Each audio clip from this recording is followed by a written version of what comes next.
EX. It has been the deck to name all weekend long. So many awesome players. Of course, Ryan Antonucci, a former regional champion last season as well. He's coming back here this season trying to get a win now on our stream. Yeah, Ryan has been on the stream plenty of times, and sure enough, he's here once more. He's looking to overcome a couple of his demons. He's been losing a lot of these win-in opportunities, but this might be his time. He's up against a deck that we have not seen that much in this current format. John Roberts bringing back the Charizard EX with a very bulky line of Charizard and Dusknoir. You might remember John from his 2012 US Nationals run. It was the ultimate Cinderella story with Kling Klang, and it was something to watch, I'll tell you that. When you said Kling Klang, Kyle, I could not. That is epic. So we have a national champion facing off against a regional champion here. And of course, yeah, John Roberts II bringing the spice to our table. It's been a while since we've seen Charizard EX. Let's take a look at these prize cards between our players. This is why you play the bulky lines. Yes, it's good that we have more Pokemon for John. We have 2 Charizard EX in the prize cards, double Duskull. He's still got plenty left to work with on the other side. For Ryan, we see he's got that copy of the Monkey Dory in there, one of those Artisan that players have been favoring, and the Buddy Poffin. So maybe some of those early Pokemon that you're looking to eye up to evolve are going to be stuck in the prizes. Well, these players look like they're getting all set up. Prize cards are out. We're going to get started here soon in our very last Swiss rounds. This is what our players have to get to, of course, trying to make it into our top cut. The pressure is on. We have the fist bump. Let's see who's going to take the win in this win and in as we kick off this match. We're going to start on John's side of the field here. Duskull in the active position, and we have a little baby Charmander on the bench. I got to say, Kyle, I love seeing Charizard back. I'm kind of a fan. I mean, we saw it so often in the past year, and now it's got an opportunity to maybe make a comeback. We've seen a lot of players combining this with the Dragapult and kind of using that two-headed beast to take down different opportunities. Use that Dragapult early and then follow up with the late-game Charizard. Maybe use it to Energy Excel, but now we're going to see the 2 face off. Yes, yeah, big, bulky Dragapult. It sits at 9 feet 10 inches, only 110 pounds, though. Kyle, it's light on its feet. It is a ghost. That's a skinny guy. It's skinny, yeah, although he looks pretty chunky, I must say. Charizard, 5'7", 199 pounds. These are just monumental Pokemon we're going to see swinging back and forth at each other. Of course, Ryan Antonucci setting up the board here. We have 2 Dreepy out, and that infamous Budew. You could say the Budew is quite the star to this deck as well. Yeah, truly. It's been meta-defining, as we've seen so many players focusing on this to slow down the game. Give yourself an opportunity to find these evolutions, build your hands, and eventually use these giant attacks that we see so often. They don't take a lot of energies, but it takes a lot of time to get that Pokemon out there and start taking those prize cards. Right, well, it's just going to be a buddy pop in there from Ryan Antonucci as we're back over to John here, benching a Duskull, attaching to that active Duskull, getting a little pivot option on that baby before we jump into an Iono. So let's discuss this Charizard deck. It's been a hot minute since we've seen Charizard around these parts of town, Kyle, but this is quite the build of it. As you said, super consistent as far as the lines of Pokemon that we have, but how is it functioning here for John Roberts? What is his strategy he's going to be taking against this Dragapult deck? He's got a couple different options when you look at the list. He's got the Buddy Poffins, he's got the Precious Trolley as his ace spec of choice, so he wants to have all the basic Pokemon out as early as he can. Find those evolutions, and he's willing to go that 2 different routes. He's got the Budew if he wants to slow down his opponent, or he can include a couple of these copies of the Technical Machine Evolution. Slow down with that energy, take that turn off. You play very heavy lines of the Stage 1 Pokemon, so that you can evolve into that Stage 2 as early as the second turn. This time around, we don't see the Technical Machine, it's Budew time. Yeah, no Technical Machine. We do love our Fire Mix tape style, but not this time around, I guess. Yeah, but the Budew has joined the field. We're going to see some Budew action here as the items are locked from this point on for Ryan Antonucci. 10 damage on this Dreepy from that little Budew, throwing some pollen his way. Now Ryan Antonucci attaching this Luminous energy here straight into another Iono. We already saw one from John, now it's going to be one from Ryan. These players' cards cannot stay in their hands. Yeah, and sure enough, you're crawling into a hand mostly full of supporters when you've already played your supporter and the items that you can't play. Thankfully, card number 6 was Zetra Cloak. Gives him an opportunity to see a few more resources, and why not double up on it? That's a pretty great feeling.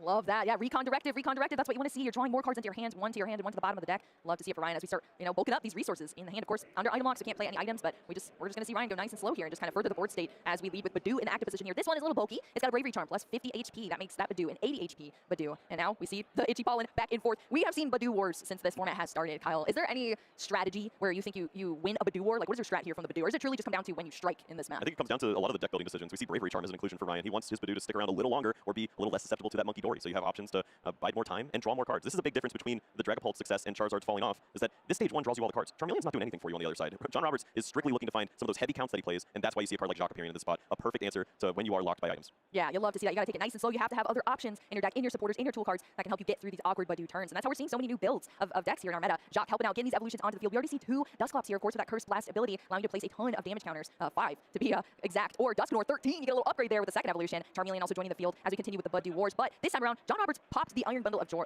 So that's why we see this time it's the Dragapult in active position. That's just forcing Ryan Antonucci to burn more resources at this point. Yeah, exactly. Every energy is so important at this spot. You see Ryan making a big decision. Instead of using Iono, potentially giving John a new hand and saving some of those resources, he trashes them all. And he's going to try to find at least one energy. We don't see it yet. He still has a couple Recon Directives to help out move this Pokemon and reestablish the item lock, which would be so crucial here. Yeah, see a later hand. I need something to work with is essentially where we're at right now. We're on our first Recon Directive here. Looks like it's a difficult decision for Ryan. It's between an Ultra Ball or an Energy Search. That was 2 items? Oh, yeah. Which is I mean, that was both items. 7 turns, this is going to be great. No. Slowly building up the hand of lots of items. Psychic energy. Ooh. Does have that energy, is going to choose to use it, pivot out of this Dragapult back into the Budew. Now at least that gets us somewhere here. Like we said, another resource wasted, but you also have to prioritize, shutting down your opponent as well and furthering your board state. As we see another Budew drop to the bench too. So we got the bulky one back in active position after some Iron Bundle shenanigans. Ooh, we see this Genesect as well. Join in the board. We see this as an inclusion in quite a few decks now in our formats with that Ace Nullifier ability. As long as there's a tool card attached to it. Your opponent can't use an Ace spec. That's kind of rough. Yeah. Although there's a lot of Pokemon already on that side. I feel like Ace specs are already currently in trouble right now, given the item locking shenanigans. Yeah, right. But there's got that Grand Tree, baby. Yeah, but I don't think we'll see that this time around. Got enough of that day 1. This is an interesting spot here for John now. He has the Brock Scouting. He can search out an evolution Pokemon, but what route do you want to go? Do you potentially lean towards second Dusknoir and take out both for Cloaks? You could be very dangerous in that regard. You're just a little damage off of the other Cloak. You can't do just the Dusclops. Charizard makes the most sense. You'd have an attacker. You have the fire energy. You can get even more energies out of your deck and maybe draw out of this mess. Right, yeah, and that is our sole Charizard EX, right? The other two are in the prize cards, I believe. Yep, and that would have been a really hard card to find, given that you're under item lock. But thankfully, all of these supporters that don't seem very powerful are working out tremendously in this regard. Yeah, it's this specific format when you cannot play items, you just have to find ways out. Brock Scouting is a perfect card for that. Either too basic or an evolution. This time, we needed that Charizard EX, the sole Charizard EX. Now we're seeing the ability popping off here in that Infernal Rain, raining these fire energies down out of the deck onto the field as we see another one join the Charizard EX to boost up its ability or its attack here, and then that Charmander getting one on the bench as well. So John Roberts is furthering his board here. It's looking pretty good, Kyle. I feel like I'm digging this. Yeah, he's made some great progress. And now you just have to make a decision of is knocking out a Badoo and removing a Dracloak the best choice? Do you want to wait on using your Dusknoir? You don't always want to give your opponent a free prize card when they haven't even found energies to attach to their board yet. Yeah, I don't want to give them any lead here. It's just going to be that Charizard EX taking a knockout on that Badoo. It was 80 HP, now it's gone here after that Burning Darkness attack from Charizard EX. So Ryan Antonucci quickly promoting that second Badoo into the active position here, but John's technically leading in the prize race. One thing that Charizard EX does sort of do here, as I mean really any Dusknoir line that you see in a deck, is you kind of manipulate prize cards. You're giving your opponent prize cards, but that also activates parts of your deck where you can limit them really heavily in the late game with disruption as well. How do you think that's going to come into play, Kyle? Yeah, I think John's kind of showing his hand by that last turn. Instead of trying to mess with his opponent's board state, he's thinking about how am I going to remove major threats. He's saving his Dusknoir this time around so that he can use it in combination with his attack on Charizard. He wants to make sure that Burning Darkness is doing a little more damage at the right time. So when you use your Dusknoir, you put the damage counters onto a Dragapult, and then you get the knockout as well because you'll be dealing 210 damage. So it all starts to add up. You take a perfect knockout at the right time. And if you just remove energies in play, that's what Ryan really struggles with. He can only play one energy a turn. Yeah, I know. That's the slow part of Dragapult. You just have to manually attach and hope it goes well. And as we saw in the beginning of this game, John already kind of wasted some of those energies on the other side for Ryan. So it's already like we're working off the back foot here for Ryan Antonucci, but he is still going in this matchup as we see the Buddy Buddy Poffin being played here now for the turn to bring down another Dreepy to the bench. Yeah, and you can see Ryan also thinking about this, understands he made some changes to his deck list so that he is a little more susceptible to a deck that's going to target where his energies go. He plays the unfair stamp instead of the crystal. He does play the experience share though, and he found that off the Arvin. So if energies do touch the board, they at least have an opportunity of sticking around for the other Pokemon. Yeah, a lot of the Dragapult decks have been taking out that experience share, but it's such an important inclusion when you struggle to get energy sometimes. We're going to see the Hawlucha join the hand as well. That nice little flying entry, I think is what it's called. When it goes down to the bench, you can put damage counter on 2 different Pokemon on your opponent's field, sometimes correct some math as well for Ryan in certain matchups. So, yeah, I mean, this board in particular looks great for Hawlucha. If there was a Sparkling Crystal, this could be a devastating turn. We see there is a Badoo here that would be knocked out. This Charmander as well with 70 hit points. You take that down to 60 and you can remove it with a Dragapult. The problem is Ryan does not have a way right now to get those energies in play and take a big knockout. Yeah, that's all we are lacking here is just the ability to strike, pretty much. We have the Hawlucha, we just don't have the right pieces. Ryan's looking at his hands here. It's like Iron Bundle kind of ruined me. Right, I know. Like, what an effect. Of all the Pokemon, that was the one. It's just that simple retreating issue really threw him off. He didn't have an answer at that point. He found the second Badoo later on. He would have had Pokemon to swap between, but instead he had to send up that Dracloak and just wasted another energy. Yeah, it's wild that something so simple can have such a large effect in these matchups when, in this format, some decks are really susceptible to issues like that. So EXP share is going to join the field here now, which is great. Like you said, Kyle, maybe some energies can stick around. If something that has energies knocked out, it's just going to go to that EXP share Pokemon, just like the video games here. We're going to see the Counter Catcher, which is available thanks to Ryan having more prize cards than John here. It's going to bring up that Dusclops into the active position. 10 damage from that Badoo, Itchy Pollen. Item cards are locked once again for John, and the Dusclops is in the active position, kind of stuck up there at the moment. Yeah, a little bit of a double-edged sword. If John's fortunate enough to find the Dusknoir, this could be a big turnaround. You could also see Dusclops just popped early, remove Badoo from play. Ryan has to promote into this. It feels very awkward, but this is one of the more difficult Pokemon to move out of the active spot without obviously giving Unless up the you prize use card. it, yeah, exactly. Either Cursed Blast or you're sticking there, and John is going to choose the Cursed Blast here. That's 5 damage counters, easily taking out that Badoo now. It's going to be a prize card here for John before he chooses to promote and continue through his turn after that Cursed Blast. Of course, Ryan also taking a prize card from that knockout of the Dusclops as well. Professor's Research being the card drawn off the prizes for John. Doesn't help John. He already had research in hand. He drew his trolley, which he can't play, and he's got basically the rest of his energies in the hand as well. So likely would see an energy attachment to that Charmander, and then at that point you have to giddy up. Yeah, it was actually a Duskull that's now being thrown onto the field from the prize cards here. We had that research, also as well as the fire energy being attached to that Charmander on the bench. It's a fresh 7 cards here for John, but this board state is already pretty cracking here, Kyle, as we get another Charmeleon out onto the field here. Still doesn't have any other Charizard EX besides the one currently on the bench. Yeah, John's just playing very fair Pokemon. Just some simple evolutions here and there, just biding his time and taking what knockouts are allowed from Ryan at this point. I mean, that's really how we built the deck, yeah, you know? Just like, I just go. You can continue at this point. You could just bring up the Charizard, take a prize card, but the 3 prizes isn't exactly ideal for you. It seems like this is a game where you're going to have to work through 2 Dragapult back-to-back, and that's what he's set up for.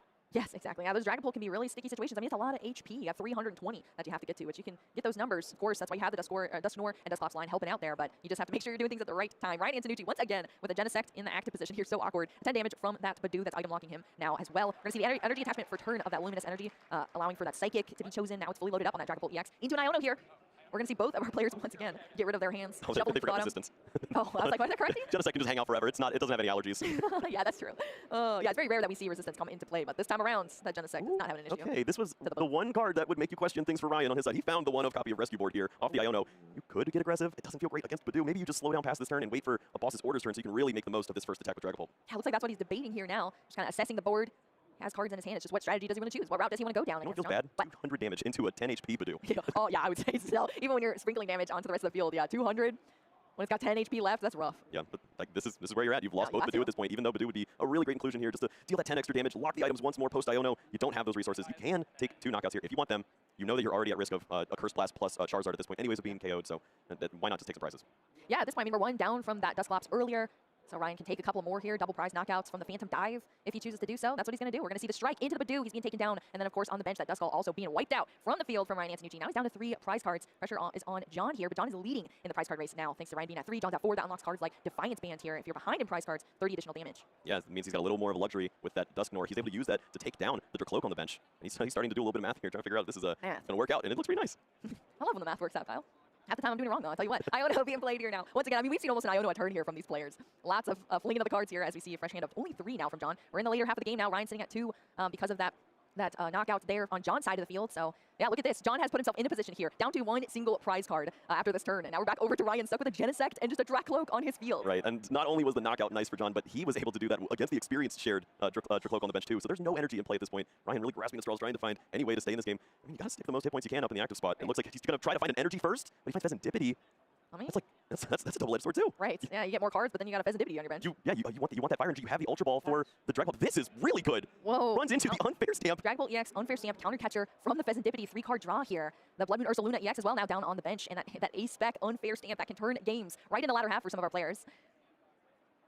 That's huge discard pile here from Ryan. We have been grinding out of this matchup. We see the Night Stretcher now for the fire energy from the discard being placed onto that Dragapult EX into the Unfair Stamp here. We're shuffling up. A knockout happened last turn. That's going to enable Ryan to be able to draw fresh 5 cards. John's only going to get 2. I mean, this is wild. There's so many hit points on the other side for this Charizard EX. You have to use your Dragapult in order to deal with this Pokemon. You're dealing 70 damage, but how do you work in any game-winning play on the following turn here? Yeah. I mean, you got to do what you got to do, Kyle. It's finding the attack is so difficult. There's no real way to add additional damage other than the Halusha. We've seen that tossed away. True. You'd also be dealing with trying to deal that damage to the bench. Charizard's in the active. It's going to be a climb. That's the point that we're at. There's just been such small things that have happened here. Unfortunately for Ryan Antonucci, only has that single energy attached to the Dragapult EX for this Jet Headbutt. 70 damage, slightly damaging this Charizard EX that was at 330. Now we see another Charizard EX on the bench, though, from John. Of course, 2 were stuck in the prize cards. Now we had 1 in the hand. It is down on the field now. No more Charmeleon here. And we're getting even more energy from that Infernal Rain that we saw from the Charizard EX. Just thinning him out of the deck at this point. Yep, here we are back again with our fair and balanced Pokemon. You just evolve, retreat manually, and attack with a giant Pokemon. You have so many hit points in play. You've done 300 damage to the active. That is incredible. It's like, oh, well, here's another obstacle in your way, Ryan. What can Monkey Dory do here? Does he have a way to move more damage over? He could put Charizard up to 100. He's 230 away. He has Blood Moon Ursaluna hit 240. He needs Boss's Orders and a Luminous Energy to get the job done. He has Counter Catcher. Now he has to just fish for that final energy. Does he have the Luminous here in the top 7? Oh my God. There's the first card here from Ryan. Luminous Energy. There we see the Monkey Dory with the Adrenabrain abilities, shifting that 30 over. That's going to make some perfect math here, Kyle, for Ryan Antonucci to take things down in the very last half of that game. Yeah, we're just looking for the final pieces. How do you deal with the remaining hit points there? He had already used 2 Luminous Energies at that point to find the last pieces in what was, a 3-card hand at that point. It seemed very unrealistic, but sure enough, he had exactly what he needed to get the job done, and that's why you spice up your energies and loot the Monkey Dory. Yes, I know. The Luminous is so clutch there to have some nice Monkey Dory action. They came out right at the end, too. We saw, like you said, Kyle, super clean, consistent gameplay from John. As we saw, Ryan tried to stall out a little bit. Dusclops inactive, forced John into using that to knock the Badoo there with it. So we saw Ryan taking the prize cards here in that Duskull and Badoo knockout just to get down in the prize cards. Iono after Iono between these players here. And John did everything. We saw the Charizard EX off the prize cards here that was able to be put into play to kind of balance things out a little bit. Threw all those hit points up in the active, but thanks to that Jet Headbutt from the Dragapult EX the turn before, the match just worked out because that Monkey Dory Luminous Energy, I cannot believe it, Kyle. Yeah, to see the Luminous Energy in the window there, that has to be the most rewarding feeling for Ryan. He took some really calculated risks there. He found the Pheasantipity instead of the energy, and he went for it all. It worked out so well. We can take a look at our players and some of the accomplishments they've had leading into this. Of course, for Ryan, that big regional championship in Knoxville has been his crowning achievement. He's been looking to build on that ever since.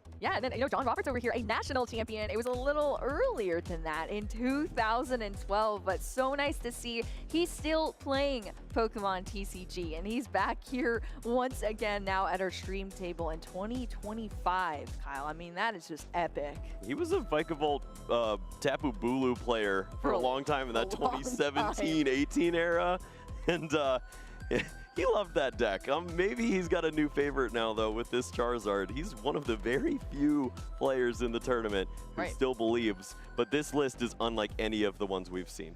Yeah, maybe this is the way to keep Charizard alive, potentially. Here now, just super ultra consistent lines here, as we saw so many of those supporters, the Jacques, the Brock Scouting, help out when you're under those awkward Badoo locks. For John, I mean, he wasn't even sweating those turns as far as furthering his own board state. It's almost like it wasn't affecting him very much. Yeah. If you're playing Solitaire, this is never the list that you want to play. It's not the most refined list possible, but for this meta, where you're expecting your opponent to item lock you into oblivion, this is the right way to do it. Yeah, you're building around that, exactly. And that is something that our players can do. When you know so much of our meta share is Dragapult EX, it is out there in the highest numbers.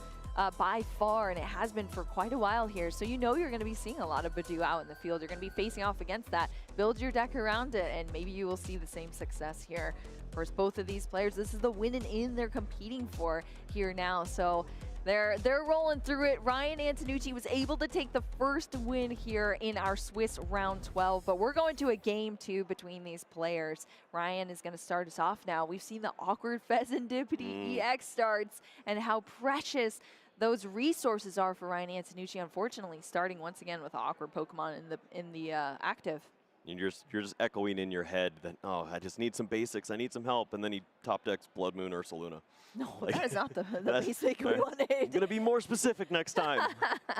Oh, no. Well, Ultra Ball is going to be burned nice and early here for Ryan, just discarding that Blood Moon Ursaluna as well as a boss's orders. Some resources, later game resources that are going down. Of course, we have Night Stretchers and such in the deck from Ryan Antonucci. We have one in the prize cards right now.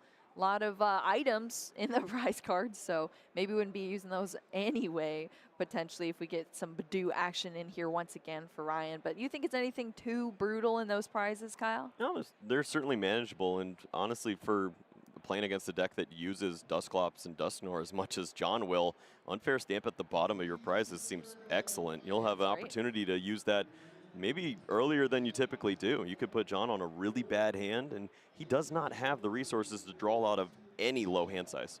Right. Yeah, that could get super awkward, that is for sure. John doesn't have those free draw cards going around in his deck. He just kind of tries to establish early game and then just stabilize from there. But if you need those key elements, you don't have those options like we saw from Ryan. The Pheasantipity, you know, drawing into some cards there in the late game, put him out so much there. We do see the Badoo come out after that Ultra Ball, of course, from Ryan. Burning some item cards, getting that Badoo out. We see an energy in the hand as well already for Ryan. You can see the priority there for Ryan. Typically, you see players lean over towards that Dreepy, try to establish Dracloak on the second turn and draw a bunch of cards. Instead, he says, I will lose if there's a rare candy Charizard on turn 2. So Badoo needs to happen right now. That's scary. That's super scary. Well, we just saw the attachment there for the Pheasantipity EX. Awkward, but you got to do it. John over here on this side, starting off with a Pokegear 3.0. Of course, going second is able to play a supporter card. Let's look at the hand. Is there a bunch of evolutions in there? Yeah, I saw a lot of Pokemon. Not sure hopefully how basic. that will roll, yeah. Yeah, we need the basics to come out, and then we research into more cards. But if you're tossing a lot of evolutions, I mean, there is a lot of evolutions in the deck, though, I ain't gonna lie. He could go away with a few. Right. Yeah, there's multiple Charmeleon there. 3 Charmeleon, what in the world? I think it's just 2, but yeah, it's still not great. Oh, I'm blind, so. There was a red Pokemon in there. I think it's the second Charmander. Or is that Chi-Yu, or the Chi-Yu. It's the Chi-Yu. Oh, no, please not the Chi-Yu. Oh, yeah. It does start with a C. Who knows? Well, we see the Pokegear. Annette us. I think it was the Jacques. I think the research, or it was the research or the Jacques in hand. But Charmander joining the field. That's pretty good here, as well as that Duskull. But 2 Charmeleon and a Dusclops in the hands still. So he chooses to research there. He would throw all of those resources away. So no energy or anything from this turn. We have the Jacques in hand, or well, really we have the evolutions in hand already for John. So he's going to just take a nice easy pass back over to Ryan here. Would you have liked to see other setup if it was possible, Kyle, from John? No, I think this is exactly what you want. The issue that you have is using the Pokegear at that turn. Unless you're able to find specifically the Brock scouting in that point, I feel like you're not going to use any of those supporters. Maybe the Arvin on that turn would have been nice, but when you find the research and don't play it, you're telling your opponent exactly what your hand is. Yeah, my hand's pretty good. It's likely stage 1s because you have a Badoo, and I'm not throwing away any of this. Right. So Ryan knows what he's walking into at this point. Yes. He's got time. He's going to use his Badoo, but he's also going to focus on his own setup. Yeah, and that's what we're seeing here right now. This Buddy Poffin being drawn off of the Arvin. The rescue board as the tool card off the option of that card as well. And we're seeing these basics now join the field. We didn't have any Dreepy. Now we have 2 here to start setting up Ryan. Yep, this is what he wanted on that opening turn. Unfortunate that he wasn't able to find any of those resources. And At the same time, a little grateful because he did not get Badoo locked on the opening turn. This is a spot he's not familiar with in this current format, but it worked out for him. You're like, whoa, I can use items? That's cool. And then we see all the tools come down that aren't even items. So, but Bravery Charm here now on this Badoo 80 HP. Here as we see the item lock, Itchy Pollen from the Badoo doesn't even need an energy attachment. It's just out there in the air. The yellow dust all around that poor little Charmander running in the fields. And he's got some damage on him now as well. That could be some damage that comes into play, honestly, Kyle, in the future. What do you think? I mean, you see Charmeleon, it's a pretty good attacker against Badoo. The problem is that Ryan has the Bravery Charm, so he'll stick around for a few turns. But yeah, just a simple Fire Energy Combustion typically removes this Pokemon and has probably been pretty great for John over the course of this tournament.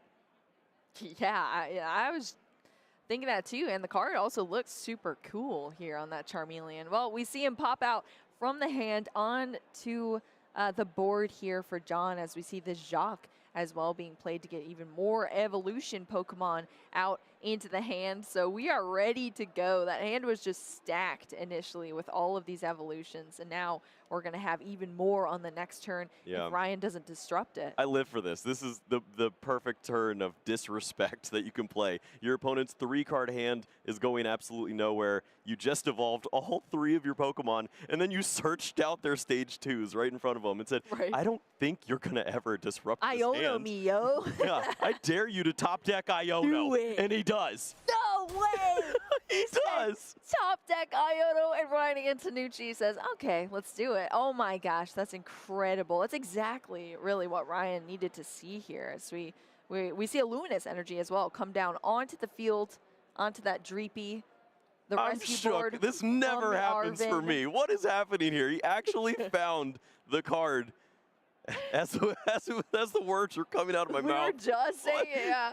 I was just jealous right now at this point. Oh, well done, Mr. Ryan. He's got a pretty good opportunity here, but he needs to find his stage 1s. Those Dracloaks look to be missing. Maybe one was in the hand.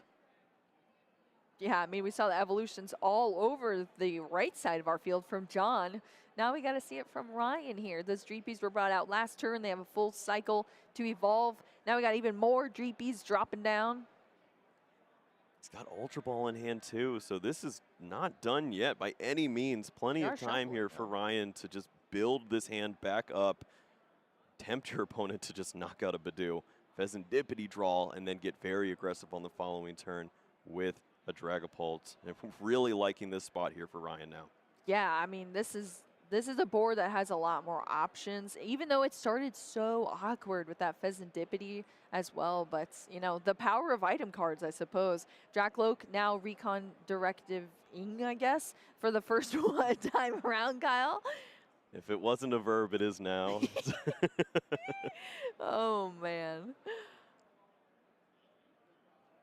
Ryan's really looking at his hand here as he chooses which cards to throw out to that Ultra Ball so we can get into another Recon Directive here from a secondary Dracloak being evolved into on this turn. Yeah, so really great understanding from Ryan. He found the Luxurious Cape over the Iono, knowing that I don't want this card, but I do need some fodder for my Ultra Ball. I'd rather have that Iono for future turns, as he sees it again off the top of his deck. I think he already had one in hand, but that card really likes him this time around. I know, it's like, play me. I'm back. Please. Yeah. He doesn't play many draw supporters. Oh my gosh. What a game this has been, Kyle. Yeah, he's got all the right cards to combat exactly what John is doing. John plays a very simple game. He's going to evolve. He's going to find energies. He's going to attack. He's doing it, and he's doing it live here on our stream. We see the Dusknoir evolving on the bench here. That's giving us a very powerful Cursed Blast. This is not just the 50 damage counters, it's 13 damage counters. Easily cleaning up that Dracloak into Ryan's unfair stamp as the draw from that Dusknoir being knocked out. Of course, John also going to take a prize card from that knockout as well. And we're going to see this Charmeleon now getting some attacks in here with that Combustion. Yeah, and here the unfair stamp is. Prize cards were taken last turn. You could put your opponent on a really low hand again if you want to, Yeah, but that could be crazy. do you feel comfortable with the attack that you'll have for this turn? For Ryan, it would at best be a headbutt from your Dragapult, only dealing 70 or 10 short of a knockout anyways, and you're still susceptible to walking into maybe off that next 3-card hand from your opponent, a Charizard. Yeah, you got to play it safe here, stay focused. It was between a Psychic Energy and a Jacques here from Ryan. He opted to take the Jacques.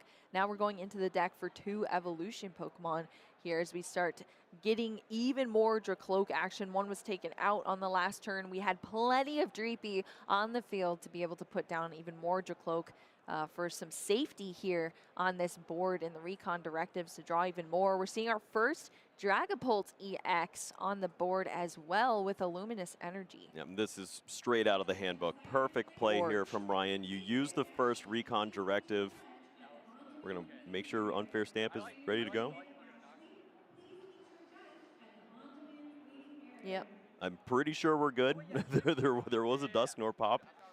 Yeah, see, this is why you love the Pokemon TCG sometimes, because Ryan took the Unfair Stamp off of the prize cards, which is pretty cool, and that changes a lot. You know, that's a card that's like, oh, okay, now I have another resource to use here. And as he drew with the Recon Directive, you know, between the Psychic Energy and the Jock, he was first going for the Psychic Energy, chose the Jock there, and is just actively formulating his game plan here as the cards are being drawn. Is so cool to see, but look how it's panned out for him, Kyle. We have 2 Dragapult now. The Dragapult EX that already used a Recon Directive, so we have multiple Recon Directives, 3 this turn as well. The Unfair Stamp for the disruption on John's side to limit him heavily to just 2 cards. Ryan's already down a prize card from that Dusknoir knock on the last turn as well. I mean, this is nice. Yeah, this worked out so well. Draws 5 cards, has 2 recon directives to build the hand back up. Leave yourself with as many cards in your hand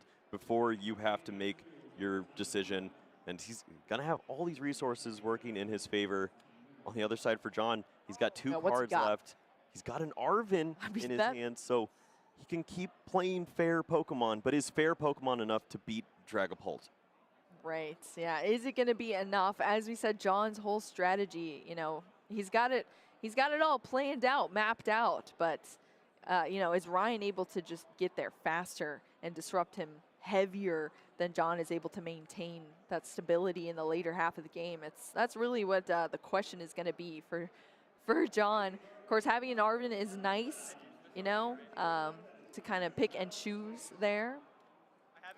So were they debating? We're going to make sure that Pheasantipity applies to the same rules as Unfair Stamp. Yeah, we're giving everybody a happening? Tutorial today Yeah, I was like, what is how going Dusknoir works. on? Yes, you can draw. You get even more cards.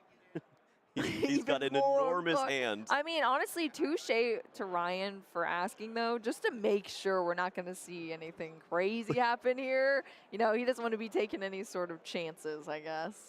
Well, I've played it this way for No, I think I know what I'm doing. some time now, guys. Can you imagine? You get up there and then they're just like, no, that's not the rule. The card just reads the wrong way, too. You're just like, no shot. What? Well, there you go for Ryan Antonucci. Able to use the Unfair Stamp thanks to that knockout as well as flip the script. I mean, that's opened up so many possibilities. What are you seeing, Kyle? Monkey Dory, there's already been an attachment this turn around, but thinking about the future plays there too, we know how great that can be. Hawlucha also now an opportunity, but can't really get that damage down at the right time. And this might just be a Badoo turn. It seems fine to just deal 10 extra damage in this spot, item lock your opponent's 2-card hand. I was about to say, that might actually be Make them show you crucial. they have something, they probably won't, and then you can attack with your Dragapult on the following turn, Phantom Dive, and just get real aggressive. Oh, I thought that was the TM Evo. We're actually just a turn away from the game closing out at this point. Boss's Orders in combination with the Hawlucha and the Phantom Dive just clears both Charmeleons. There's no way to find a basic Pokemon here if you're John under item lock with that Arven. Yeah, that's scary here. Oh, boy. That is very scary. That's what I was saying. Oh, I wish that was the TM evil, but it ain't. It's just a rare candy, that Defiance ban and an Arven. Well, think about it. Is that the play then? Oh wait, you just can get the Arven TM TM Evo and not take advantage of your ability on your Charizard? That Is that the way you roll. stay I mean, is that the alive in only this way you game? can- I He's think passing he the turn. He's passed it. taking the risk. He's not. He says you Oh, don't have it, but the no. boss's orders is there. No. Halucha's there too. He knows the writing's on the wall, and John Roberts is going to get cleared out here by Ryan Antonucci. 2-0. No, what a way to go out. So sad there for John Roberts. Just could not get into those bulkier Charizard EXs and just didn't have a game plan after that disruption from Ryan. And to think it all really came from, I'm going to pop my Dusknoir, and that gave Ryan an unfair stamp. Yeah, that was the first thing I noticed when we saw the prize cards. Unfair stamp at the bottom means your opponent could just give you the win if if that happens without the item lock there. Badu was not found from John. He did not have the cards for it, and Ryan comes up with a tremendous